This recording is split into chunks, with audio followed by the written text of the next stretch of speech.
Israel ফিলিস্তিনের দীর্ঘদিনের বিরোধ নিরসনে দ্বিরাষ্ট্র সমাধানকে একমাত্র উপায় বলে মনে করেন বিশ্লেষকেরা।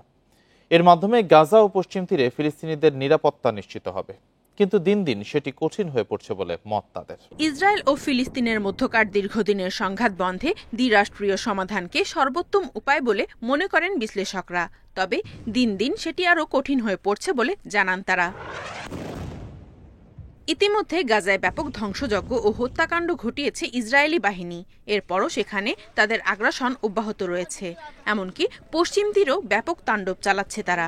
সেখানে অবৈধ বসতি স্থাপন সম্প্রসারণ করছে, যা একটি কার্যকর ফিলিস্তিনি রাষ্ট্র গঠনকে ক্রমশ জটিল করে তুলছে।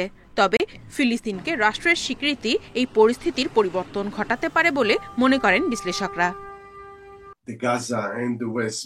এক রাষ্ট্রের সমস্যাগুলো আমরা চোখের সামনে দেখেছি।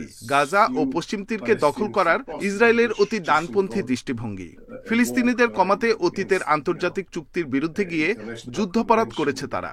আবার হামাসও সেটি মানবে না। তাই শান্তি স্থাপনে দ্বিরাষ্ট্র সমাধান করতে হবে।